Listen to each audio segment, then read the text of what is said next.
Alright, today I'm going to show you how to cite your sources properly using the Noodle Tools website.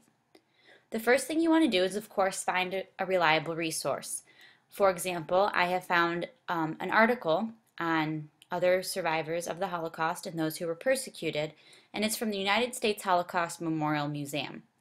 I've already checked to make sure that it is reliable, and so what I'm going to do now is open a new page and go to Noodle Tools, www.noodletools.com. From there, you're going to sign in, and then this should bring up your dashboard page. Underneath My Projects, I want you to click on Research, which is what you should have named your project. This will bring up more information about your project, including your research question.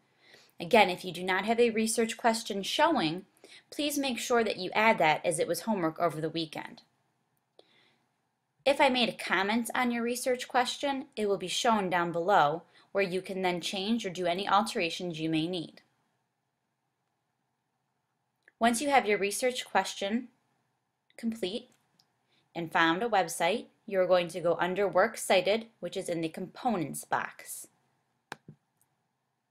This is going to bring you to the MLA Works Cited page. You may have other sources down below if you have already created citations. But to create a new citation, you need to go up to the top and into the drop-down box. There is a whole list of different resources that you may have found. Please note that there are also podcasts and blogs, as well as interviews or transcripts that you may use. That might be a perfect example of a primary source document that you need to find. Today I'm going to click Website, as that is the source that I have found. From there, you just click Create Citation. It will oftentimes bring up a picture of what that source should look like.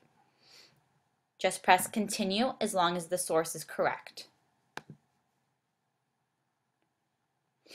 This will then bring up a page where you're going to add the information in the boxes. The first thing it requests is the name of the website. To find that, I'm going to go back to the website page. This is often at the very top, and in our case, it's in the top left-hand corner. It is titled the United States Holocaust Memorial Museum. That is what I will type into our name of the website. United States Holocaust Memorial Museum. Okay. Please, as you notice, do not provide the URL. Here we are looking for the name of the website. If there is a publisher of the site, such as a company, an organization, or a school that's published the website as a whole, that's where you would want to list it. Again, this would be the United States Holocaust Memorial Museum for this specific website. Most recent date of access is whenever you looked at the website last. That would be today. Then down below is where you're going to add the URL. To go back to the website, copy, and then we're going to go ahead and paste it right into our URL box. Keep scrolling down. If there was any contributors, such as an author, that's where we would want to add their name. On this particular website, there is no author, as it is a compilation or a group of different articles that they have. Again, the publisher for this site is just the museum. So we're going to leave the web page contributor blank. For web page or document title, that is where I'm going to put the title of the article that I am looking at. To make sure I have this correct, go back to the website, and it is Nazi persecution of the disabled, murder of the unfit. I can just copy and paste this right into our document title.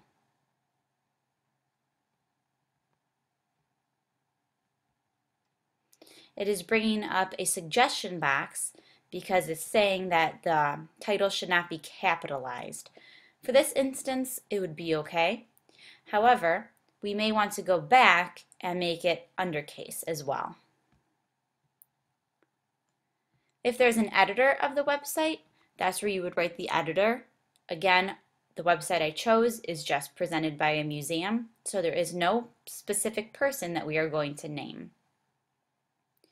As you will see, that is all the information that is required. So I'm going to press submit.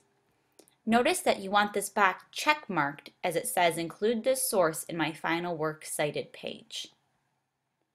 Then press submit. And it is going to show up now down below in your citations. If you would like to go back to that website at a later date, you can just press the View Live Web Page link and it'll bring you up to the web page immediately.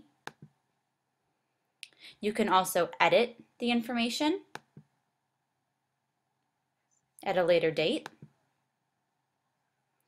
or you may go ahead and copy and paste that into a Word document if so needed to make your works cited page.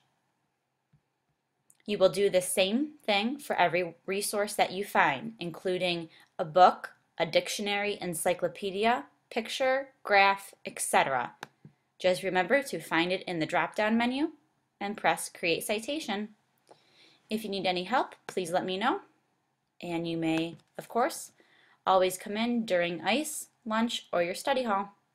Good luck researching!